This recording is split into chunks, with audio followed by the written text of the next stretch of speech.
Morning everyone. Today we are chopping our second cut of alfalfa. This is also hopefully going to be the last day of chopping for 2022. It's not looking as heavy as the first cut of alfalfa. It usually never does, so that's to be expected. But we should still get a good solid 3/4 of a day worth of chopping out of today. So let's get at it.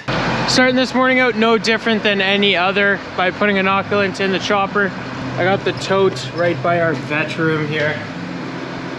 So we're gonna hook that up. I just cleaned it after barley silage inside and out. Otherwise it starts to get moldy on the inside if you don't do a really good job cleaning this thing.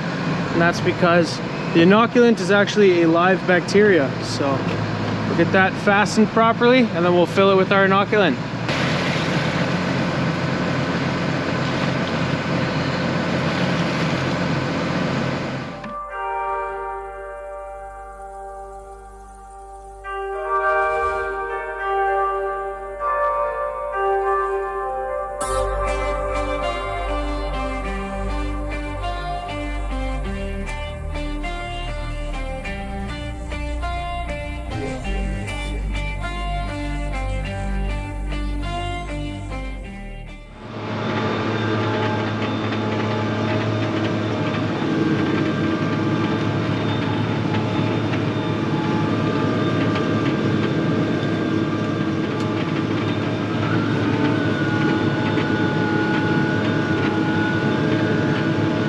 Chopping started out pretty good this morning. I got 3 loads up to the pit.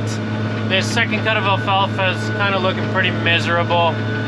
Hardly got any rain. And this is some young alfalfa, so the roots aren't all the way deep in the ground. Older alfalfa, that taproot can sometimes go as deep as 10 feet in the ground. And then if you don't get a bunch of rain, it still taps into the water table and it still grows back pretty strong. But yeah, if I feel this is 2 years or younger, typically it's not there yet. So this stuff is just not that heavy. Well, even though this field is probably gonna do just a little over 1 ton an acre, there's still a soft spot right there. You can see the ruts the truck made going through. The truck was almost empty when it did that. And since then it filled up a little bit more. So I sent a truck away that was maybe a third full. Getting an empty truck, gonna go right beside now. See if they don't get stuck, hopefully. This is the heaviest bit of field, so I don't want to blow this over the field just to not get a truck stuck. See if we can get through here.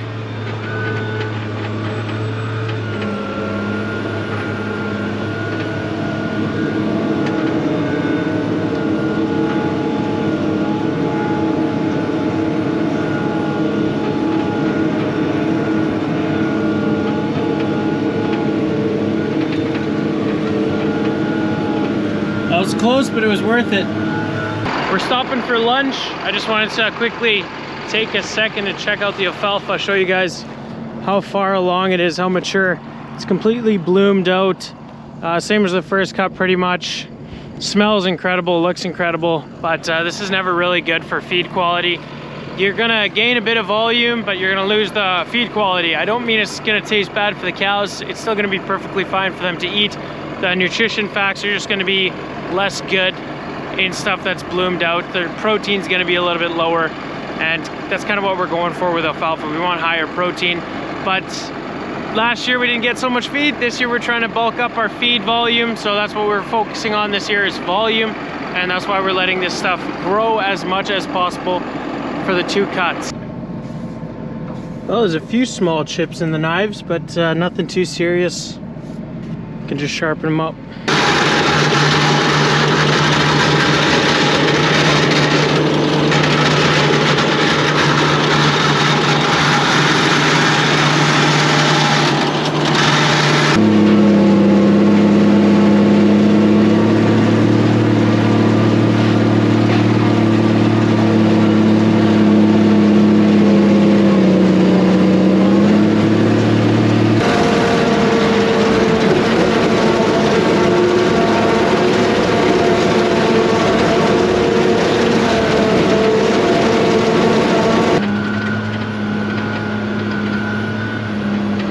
This is the last bit of silage for 2022 going up into the truck right now.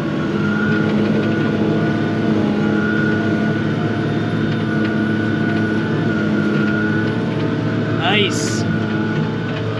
Pretty stoked about that. Got some company for it too. Behind the scenes. Yeah. Right on.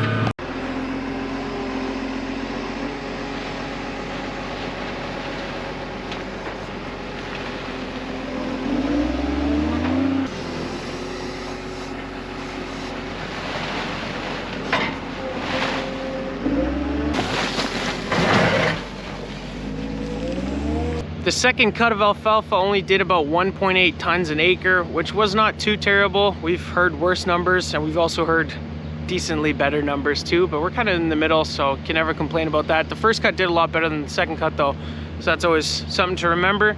But today, this morning, we got a bit of overcast, kind of a nice cool morning. We're gonna be switching all of the silage trucks over to grain, clean them out. We're gonna take the duals off of the case loader, kind of get everything out of silage mode, because now we're completely done.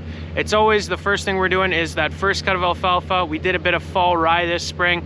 Then we do our big silaging, which is 10 days of barley silage. Next year might be 2 weeks, which will be crazy. But then we always have that second cut of alfalfa to do a little bit later in summer. But now we're done, done. So we can take all the equipment and put it back to normal, and then we can start to get ready for combining and baling straw.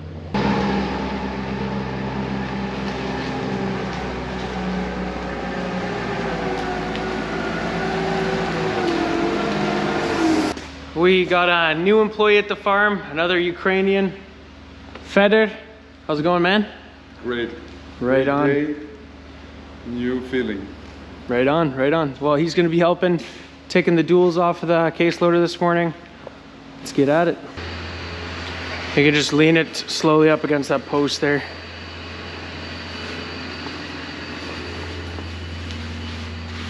Taking those duals off is the easy part. Now we gotta take this bracket off. So we gotta put a chain around it because this thing's one heavy sucker. And then we can take the bolts off on the inside. And they're like 2 feet towards the inside, so kind of uncomfortable, but we'll get her done.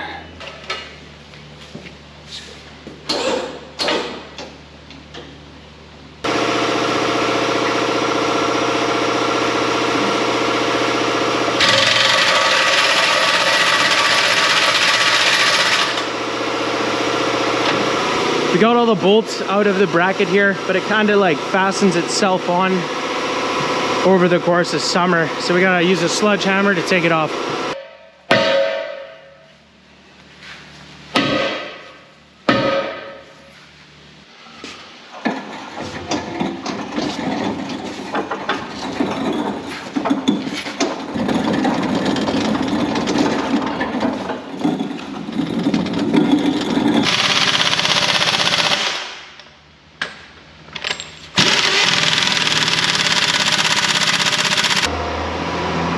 Sweet, got the duals off the case loader. Now he's gonna go grab the New Holland. That's got an extended reach, so it can reach a little bit higher. It's also got the grapples. We're gonna hook some chains to those grapples. And with that extended reach, we'll be able to lift the gates off of both silage trucks this morning. We got 2 chains hooked up to the New Holland now, and there's hooks on every single set of gates all the way on the top. So I don't know if you can see on that section there, 2 hooks, put the chains there, lift it straight off, super easy. But one fun thing now is that I get to sit in the wheel loader, because I always used to do this with Dima and maybe some other people, but I was always the tallest guy, and now he's way taller, so he gets to be in the box. Sick.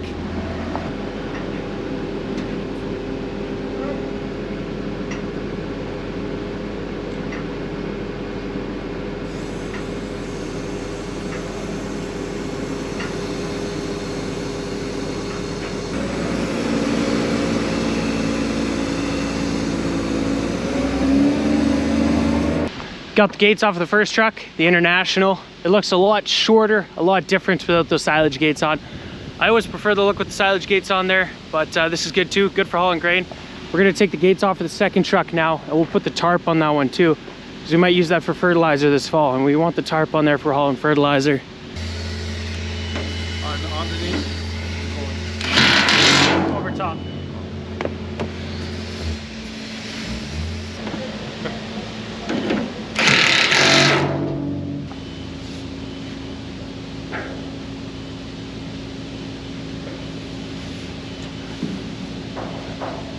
So those bars go across to keep the tarp up.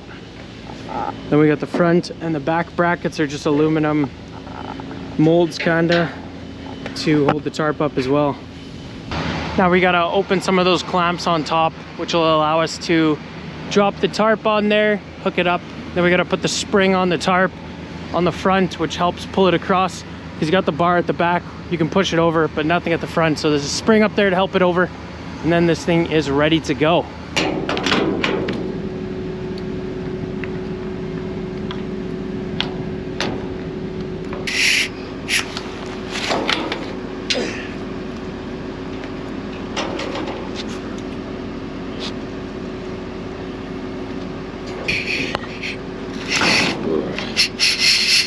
Sick, deadly, man. Tarp has a bar that goes through the middle, and this clamps right down on it. And then there's 4 clamps aside. Then there's a string that goes over there with a spring in it to pull it over, and then you got the back. So works pretty good. All right, it's the moment of truth. See if we did a good job with the tarp.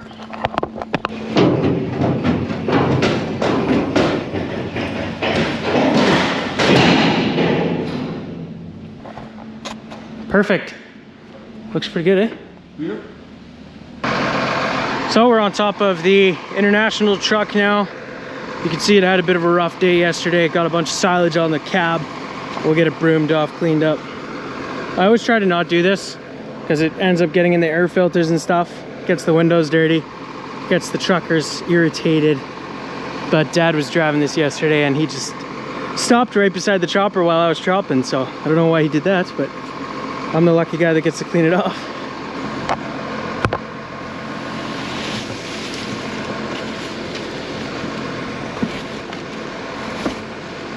Awesome, that's both of our silage trucks ready to haul some grain or fertilizer. It's the afternoon now. Shout out to Feder for cleaning the chopper off. Blew it completely off. It's really nice and clean. We try to never pressure wash this thing because there's so many bearings and seals that could get water in there, a little bit of moisture. This thing's cold stored every winter in our equipment shed. And if there's a little bit of water in a bearing somewhere or in a joint, it could expand and break the seal or do something even more damaging to it. So we try to never really pressure wash the chopper off. I know it sees a lot of moisture when it's out in the field, but we still try not to make it any worse. We're just gonna go and clean out the inoculant tank, and then we're gonna drop this thing off in the shed, get some duals on this MX285, because the next job this thing's gonna be doing is hauling manure, and we need the duals for that. So what this afternoon is looking like, maybe we'll get some baling done, although we don't know if we're gonna get there because there's a shower right there, and it's definitely coming straight for the straw that I'm supposed to be baling this afternoon, but we'll see how that works out.